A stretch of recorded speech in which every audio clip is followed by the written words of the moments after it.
Hi, this is Mardy once again and welcome to my channel.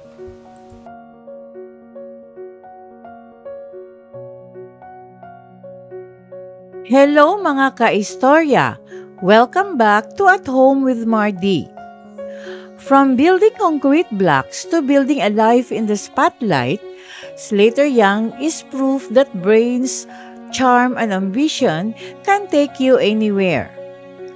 Known as the hotshot engineer of Cebu, he surprised the nation when he transitioned from a successful engineering career to becoming the grand winner of Pinoy Big Brother Unlimited. But that's just the beginning. Beyond reality TV fame, Slater has carved out a niche as a savvy entrepreneur, a devoted family man, and a social media favorite.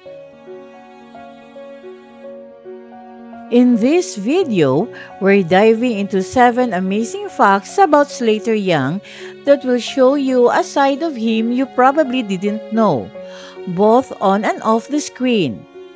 Whether you're a fan or just curious, get ready to be inspired and maybe even a little awed by his journey. If you are new to my YouTube channel, please don't forget to like, comment, and subscribe. At para updated kayo sa mga susunod kong videos, please click the bell notification below. At sana po, don't skip the ads and please watch until the end of my video. And here are 7 amazing facts about Slater-Young, the engineer turned reality star and entrepreneur. Number 1, from engineer to reality star. Mula engineer hanggang maging reality star, ang journey ni Slater-Young ay kwento ng transformation at matapang na desisyon. Graduate siya ng University of San Carlos sa Cebu kung saan tinapos niya ang degree sa civil engineering. Akala ng marami doon iikot ang kanyang career sa mundo ng construction at design. Pero iba ang plano ng tadhana. Noong 2012, sumali siya sa hit reality show na Pinoy Big Brother Unlimited. Dahil sa kanyang charm, talino at pagiging down-to-earth, mabilis siyang minahal ng mga manunood. Sa pagtatapos ng session, siya ang itinanghal na grand winner, nakakuha ng 40.02% ng boto. Number 2, hotshot engineer of Cebu. Tinaguriang hotshot engineer of Cebu sa kanyang Pinoy Big Brother journey, agad na napansin si Slater-Young hindi lang dahil sa kanyang looks at charm, kundi pati na rin sa impressive niyang background. Ang titulong ito ay nagbibigay pugay sa kanyang Cebuano roots at sa natapos niyang degree sa civil engineering, isang bihirang kombinasyon sa mundo ng reality television. After all, it's not every day that a housemate enters the spotlight with both charisma and an engineering credentials to his name. Number 3, he left showbiz to focus on business and engineering.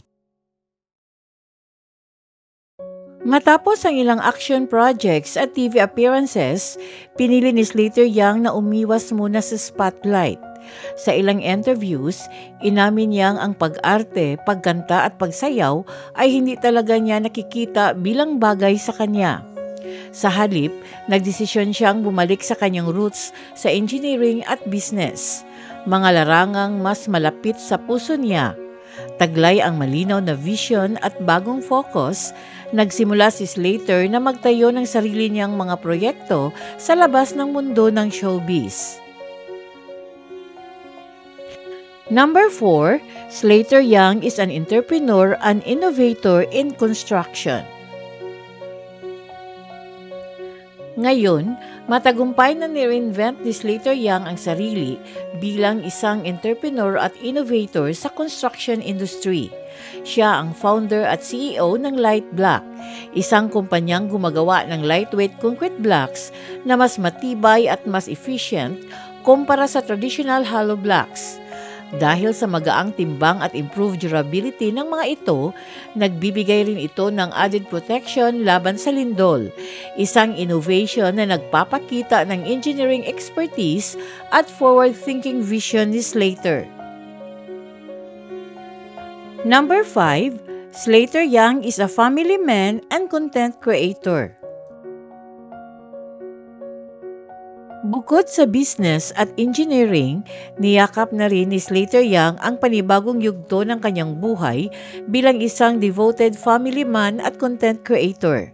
Noong February 2019, pinakasalan niya ang blogger at vlogger na si Chris Oy at magkasama nilang binuo ang isang buhay na puno ng pagmamahal, creativity at mga shared adventures. Ngayon, may 3 na silang anak, si Scott Noah na ipinanganak noong 2020, si Seven Kai noong 2022 at ang bunsong si Saxon Kent noong 2024.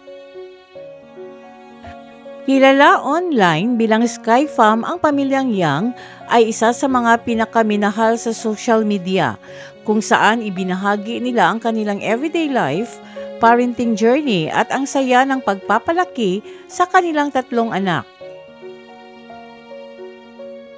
Number 6, his Cebu forever home is architecturally ambitious. Noong May of 2019, lumipat sina Slater at Chris sa kanilang dream house sa Cebu na lovingly nilang tinatawag na Skypad. Tinukoy nila ito bilang kanilang forever home, isang space na perfectly na nagpapakita ng kanilang personalities at lifestyle. Open rin silang mag-share na hindi madaling proseso ang pagtatayo ng Skypad. Ang plano sana nilang matapos ito sa loob ng 7 months, natapos sa 9 months dahil sa mga architectural challenges. Pero bawat hurdle ay nagbigay lang ng mas malaking reward at naging tunay na labor of love ang kanilang tahanan. And number 7, not everything he says has gone without learning. Noong May 2023, hinarap ni Slater Young ang public criticism dahil sa mga sinabi niya sa isang podcast tungkol sa fantasizing over other women na tinawag ng marami na objectifying. Bilang tugon, naglabas siya ng public apology, tinanggap ang full responsibility sa kanyang mga salita at nag-reflect sa impact nito. Inilarawan ni Slater ang karanasang ito bilang isang big eye-opener na nagpapakita ng kanyang willingness na matuto at mag-grow mula sa sitwasyon. Slater Young's story really shows us that life doesn't have to follow just one path. You can chase your dreams, take risks, and still stay true to yourself. So here's my question for you. If you could follow your passion like Slater did, what bold leap would you take in your own life? Share your thoughts in the comments. If you enjoy this video and want more fascinating stories like this, make sure to hit that like button, subscribe to the channel, and ring the bell so you won't miss any of our future videos. Thanks for watching and I'll see you in the next one. Daghang salamat!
Thank you very much for watching. And according to Rosa Parks, I believe we are here on the planet Earth to live, grow up, and to do what we can to make this world a better place for all people to enjoy freedom.